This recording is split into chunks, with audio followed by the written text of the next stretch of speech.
everybody, it's Christine again with the Co-Living Code. Another fun episode this week. It's fun bringing you guys these amazing founders of co-living concepts from around the world. And today we finally have somebody from Serbia. I've been to Serbia before. I've been to Belgrade. He's actually in Mokrin. He owns the Mokrin House. It is Ivan, and he is the founder and CEO. It's a co-working and co-living space located in the north of Serbia. It is a modern and urban spot in rural surrounding, and studies have shown that stepping out of the regular work environment increases productivity and creativity. And that's why the Mokrin House offers a program for both teams and individuals that want to replace the stressful and busy urban business environment with a more down-to-earth, nature-oriented work environment. Which I can speak, living in Los Angeles. It is very fast paced and it's crazy and it's like we're go, go, go.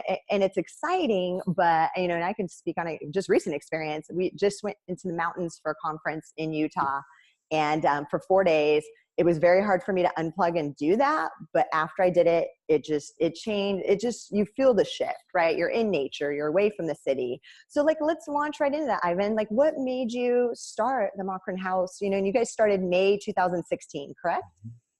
Yeah, well, the real estate actually existed a little bit before that. So what happened was this is our family estate that my father is originally from this region. This is a village in the north of Serbia, very close to Romania, very close to Hungary as well. So in the very corner of Serbia. And we were thinking, okay, let's make this in 2008, we started saying, let's make this our countryside house. But in reality, all of us live in cities. The reality is that we're not going to be spending more than a month in such a place. So what is this house going to be doing for the rest of 11 months? And we started talking hey, the whole world is actually facing this problem of urban migrations. People are leaving the countryside and coming to the cities.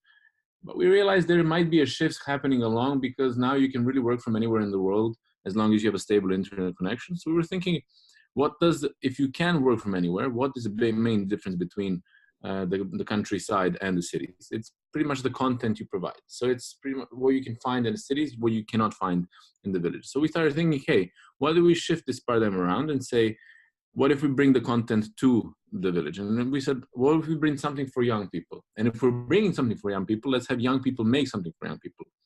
So the architectural project of Mokrin House started already in 2011. And we have 5 buildings at the moment. Each building was built in a year. So basically, until 2016, we were building a building a year. And we would pause in the summer and we would create these festivals, art colonies, workshops, plays. And so that was going really well, but we were thinking, okay, at the moment it was all family funded. How are we going to make this sustainable? That was the main question we started asking to ourselves. And that's the moment I stepped in. The reason how I stepped in is before I was doing this, I was actually a social media marketing specialist. So I was working for a corporation first, then I quit my job after 2 years, became a freelancer. And that's how I started working at co-working spaces. And whenever I was late on my projects, I would come here, isolate myself. It was already semi-existent. There were some buildings, some were not. And so I was always, whenever I come here, I noticed that I'm much more productive because I can just, detach from everything and just start focus on my work. And I'd be done with what it took me 5 days to do in my hometown or in a city. It would take me 3 days to do it here. So I was like, hey, I might not be the only lunatic that can work like this. Maybe there's some other people that want to do this from time to time. So we started talking with the family as well. And I went in Milan, there was a co-working conference in 2015 in November. And if I remember, there was a couple of moments when I realized, when everything kind of started falling together in my mind like a mosaic, I was, okay, we have a space. It's a little bit rural. Yeah, but we have the staff. We have a good architecture. We have solid internet, everything. Why wouldn't we make this a co-living space and co-working and a co-living space? So I pitched this idea to the family. And my father said, if you want to take on responsibility for this, go for it. And that's how the idea was formed. So in 2016, January, I took over the whole project and we managed to launch by May, launch a new website, completely rebrand, do everything, get ready for the season. And that was the get-go. Oh my gosh, I love it. What a great story. And how many rooms or beds do you guys have total between all the properties? So at the moment, we can house up to 40 people very comfortably. But we've done some events where we had more than 100 people, where we used the local homestay that is available to us in the community, whether that is the village or the neighboring town, which is about 10 kilometers from here. So we've done a lot of events that are above that. So for example, we'll be organizing a TEDx 2 years in a row. This is going to be our third, hopefully. We're going to be organized that. So, we have these kind of conferences that sometimes end up being 100 plus people, and we manage to house everybody. But our original capacity is about 40. Awesome. Oh my gosh. This year, actually. And then it sounds like you guys do corporate retreats, right? In a way, not really corporate, because we're not big enough to do like a corporate retreat, more like, teams. So a marketing team can come by, 15 people, 20 people, but that doesn't never exclude our digital nomads and just individuals who are here. We always have like a special reserved capacity for them as well. So even if a company wants to book the whole estate, we kind of manage not to completely overbook it. So we can always allow some people who are staying for more than, because our average length of stay is 17.1 days. So people actually spend a long time here. Some people spend the maximum of 3 months, which is legally possible. And some people have even gotten into legal administration issues to stay longer. We managed to do that as well. Because are you saying it's 3-month maximum because of visa issues, or why would it be a 3-month maximum? It's like, it's 90 days out of 180. So it's 3 months and more or less. But if you, for example, enroll in a Serbian language school, you can stay longer. Interesting. Okay. So that's an actual occupancy law that you guys have. Yeah. It's a visa law that you cannot, not a visa. It's just it's pretty much everywhere in Europe, 90 days out of 180. In the Schengen zone as well, is like, if you're anywhere in Europe, which is in the Schengen zone, it's 90 days out of 180. And Serbia has a reciprocal law like that because it's trying to copy paste as many laws with the EU, so that one day you can join it. Oh, interesting. Okay. And you've been there? Have you lived anywhere else in the world? I was living in I was born in a city. I was born in Novi Sad, which is the second biggest city in Serbia, and for 14 years I lived there. Then I went to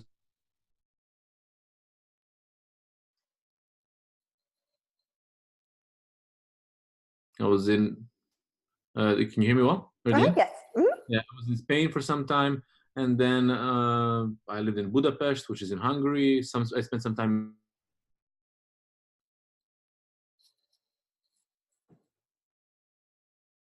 And then I decided to come back. Nice. No, that's awesome. And then what's your minimum night? Do you have like a 1 night, 2 night? What's your minimum stay? 1 night is we don't have a minimum in that sense. If you want to come for a day, and we even had examples of people who would come to work for a day. We have so the co-working is actually like, you can rent a desk for a day if you want, but it's actually free for all the locals. Everybody who's in this county can work here for free. Nice. Oh my gosh, that's great. And then what, let's see here. Another question, like, what is the demographic of the people that stay there? Is it girls? Is it guys? What are the ages? So when it comes to demographic, it's actually quite equal, almost 50-50 guys and girls. Some median age that we calculated was about 31 years. And we had more than 1,000 individuals from more than 50 countries. The dominant ones happened to be Americans because of I guess the Americans, you guys are really like on the front end of this kind of like this train that is this digital nomad or remote work. There's remote work train, and so that's why. And plus, there's a lot of Americans compared to other nations, I guess. So we just really had the luck to have the majority, not the majority. If you took the whole vast, maybe about 20% of all of our guests are Americans. Ivan, you're so good. You know all of these numbers off the top of your head. I love it. When I'm talking about the individuals, when it comes to groups, we're more focusing on the region. So you would have a Romanian team, but the thing is, here teams come from the multinational companies, and then you have people that are majority, let's say Serbian or Romanian or Hungarian, but the people in the teams can be from all around. So that is more regional based, I would say, when it comes to the team visits. But individuals, we have almost no regional people. Got it. So actually, like from very far away, and we have people from Mongolia, Ireland, America, China. Interesting. And then do you personally live at your concept, or do you live somewhere else? I do. That you have the whole time? I have been living here for 2.5 years now, and actually I've been living on the estate. And what I'm looking into now is actually buying a house here. That's another thing that we're starting to roll out maybe this year. We're far along with our plans. So we found a way where we're thinking, let's say you're a digital nomad and you're traveling the world and you don't have a permanent base, but you want to have a place where you want to spend some of the time of the year, maybe a month, right? So you could buy property here, and property here is really cheap, $15,000-$20,000 for a house and garden and everything. You know? So if you provide a further investment of making it up to our standards, what we will promise to do, and we can sign a contract based on that, is that you can use that house for a month. We set the period when and where, and for the rest of the 11 months, we rent it out because we need to expand our capacity. So what I'm looking into doing now, because it's a little bit, I'm operationally running things still, and I'm looking to bring another person on our team that's going to take over the operations, which is actually happening at the moment, bringing in another person. But I live on my job, which is a little bit stressful after 2.5 years. I love it, but you know, like you need to step away from some time. And I'm quite mobile. I move around. I'm an hour away from a couple of cities where I have dear friends and family. So I move, you know, about 5 days a week, 4 or 5 days a week, I'm here. I love that. No, and hey, you're preaching to the choir. I'm same thing. I live in my concept too. And you're right. And I tell people, and I love it. And I live with the most amazing people, and it's the most inspiring environment. So it's awesome, but you're living in your job. Like you're literally living in your job. So, you know, because the people don't look at the same way. And I guess, I don't know if you can tell me this is the same for you, but for example, you know, I look at it and there's like, you know, a bit of dust in that corner, you know, like, and I'm looking, why is that there? Why is it not clean? Why is that? Like, I'm always thinking about it from the business side, not business side, but like from a host's kind of side. And that's why I can never, but it's harder for me to relax. And then I need that, you know, kind of like, plus I always need to be I feel like I need to be a good host. And sometimes I need to relax a little bit. So I'm hoping to get a house literally somewhere down the street, still be very, very interwoven with the community, connected to the community, but also have a little bit of peace sometimes for myself. But honestly, these 2.5 years have been amazing. I met some of the most amazing people, both locally and internationally, really. No, you're right. And you nailed it. It's exactly that. It's because we're trying to curate and provide this amazing experience for everybody living there. And so same thing. Like I'm always noticing things, and I'm not like the receiver of living at the place. I'm like, So, I get it for sure.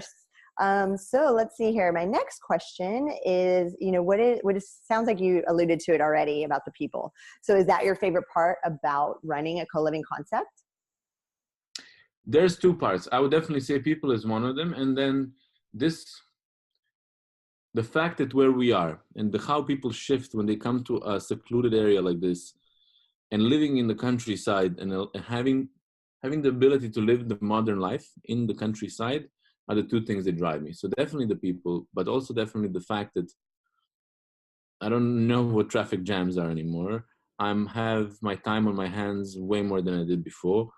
I can, and the thing is, you know, because I'm here where I am, when I go somewhere, I can plan who I see. Like the thing is, when people come to visit me, it's a different thing because, you know, you don't go out for a drink with someone because after one, everybody goes home. Here, it's a whole experience. People come, stay over. It's more intimate. People are not looking at their phones because they don't have plans afterwards because they're here and there. That's it.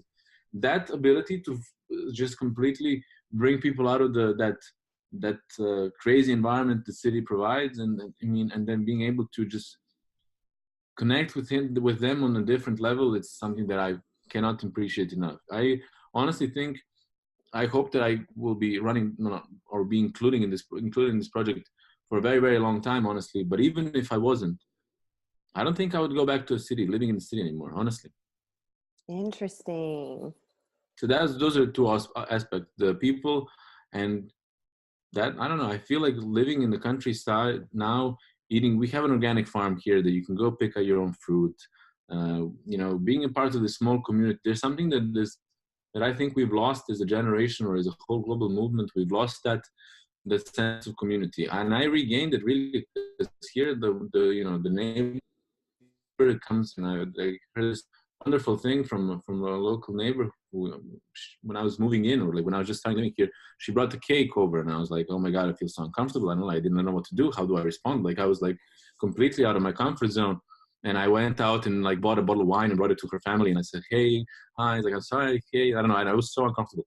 And she's like, hey, why are you uncomfortable for, man? Like, you know, in Mokrin, and in Mokrin, your neighbor is your closest relative. You just have to nourish that. And I was like, wow. Like, I don't know, like there's whole different aspect of the community. And also I'm included in community things. I'm a part of the local football team. I play football on the weekends on like, it's like a Sunday league football, you know, like, so, and I'm a part of this local community now, where that's a whole different aspect to what I also do. One of the things that, for example, I do as well as, it's a crazy difference. I'm also a counselor for the Prime Minister of Serbia for creative industries. Yeah, Serbia turned out to be a really good country for remote workers, because actually the quality price ratio is still very good, and there's a growing tourism, professional tourism. Let's say people who are coming to stay for a few times. There's a lot of remote workers who come and stay in come to Europe, but can't stay because of the Schengen zone. Can't stay in Europe for more than 90 days out of 180, then use these non-Schengen countries as a pause. We recognize that as one of the potentials for growth in this particular region. And they, last November, so a year and something ago, I got invited into the Prime Minister's office to help out with, because the creative sector, the creative industry is such a large sector, it encompasses so many things.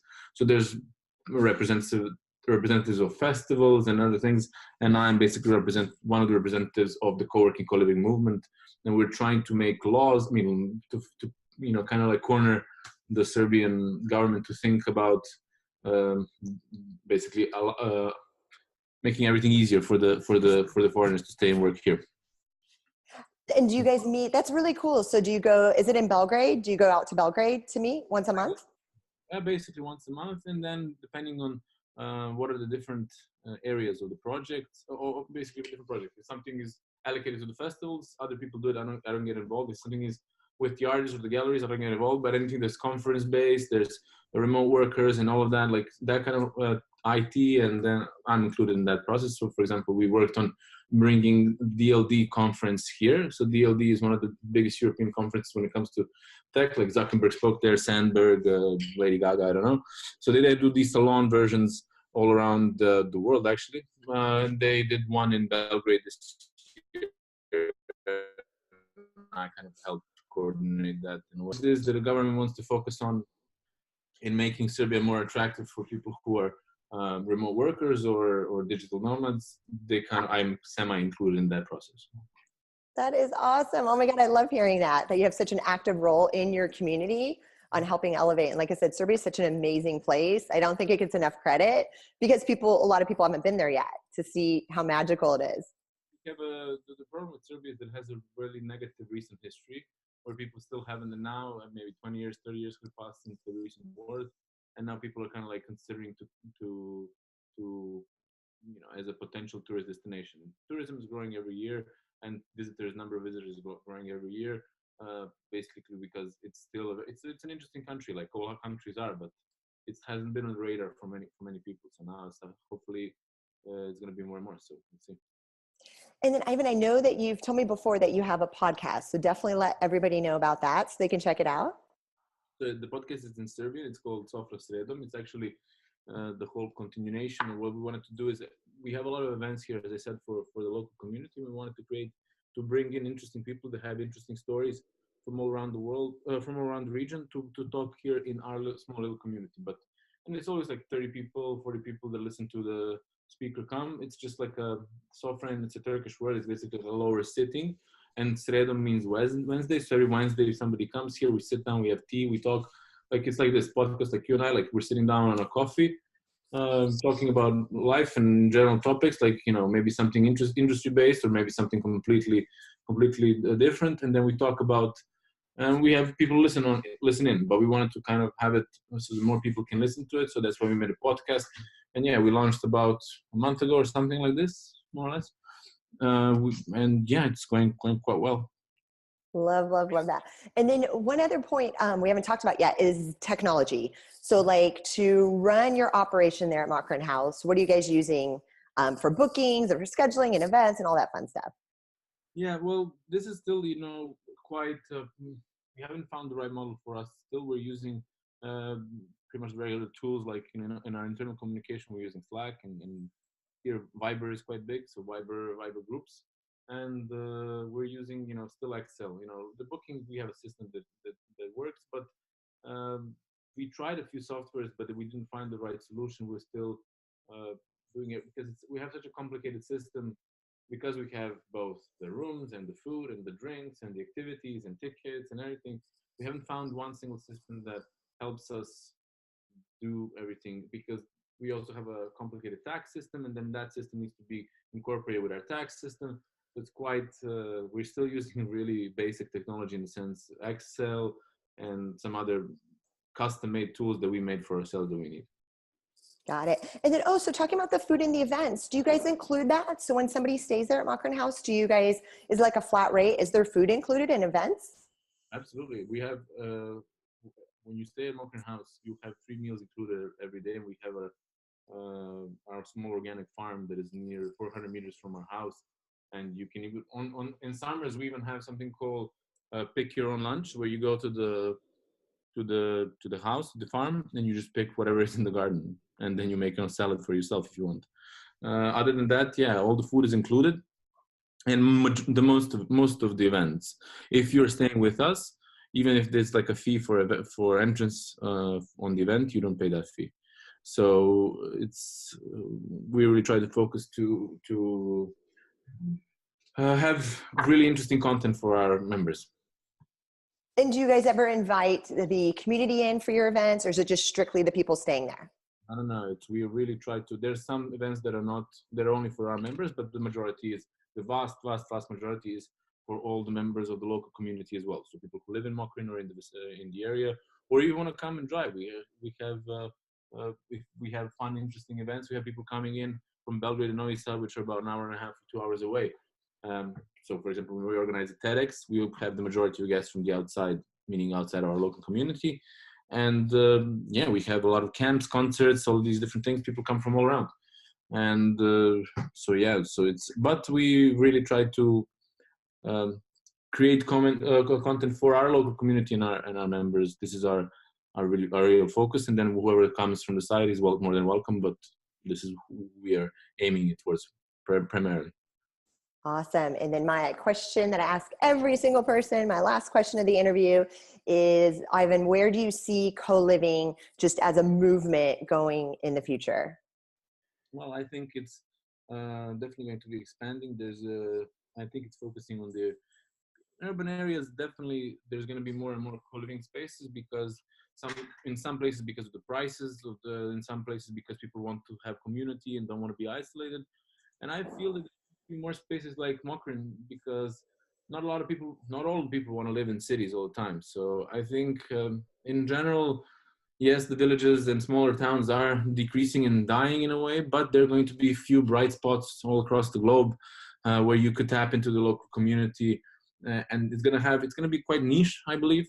So if you're a surfer, you might want to go to somewhere in the south, Portugal, and you have a small village in Portugal, work during the day, and then surf or work during the night whenever your shift is, and then surf whenever you want to. Or if you want to focus on food, you could come to us. Or if you want to focus on skiing, you go, I don't know, Escape or somewhere like this. These like small spaces all around the world, hopefully, and then definitely in big urban centers, I think we can expect growth in large co-living spaces where people are going to be coming there either for price, because probably it's going to be more affordable, or we're going to be coming for the community.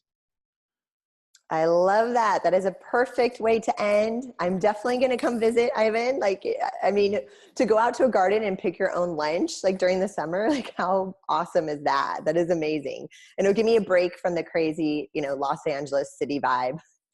I think, as I say some of the times, I think places like Mokrin, not all people are going to want to live like this, though I've been living like this for 2.5 years, and I don't think I would like to go back to a big city. I love this kind of lifestyle, even though I was born in the city and raised in the city and lived in cities pretty much all my life, majority of my life. but I think places like this, the majority of people need these kind of places some of the time. Some people are going to need most of the time, some people all the time. And that's why we can expect the growth of places that are rural but modern because of the lifestyle, not like living in the past. Love it. Perfect. Well, thank you again so much for your time, Ivan. We really appreciate it. I know people will get tons of value from this interview with you, and good luck with everything. And I'm sure we will meet soon. I can't wait to meet you and then see you either at a conference or see you in Serbia. Yes, definitely. Okay. Bye, Ivan.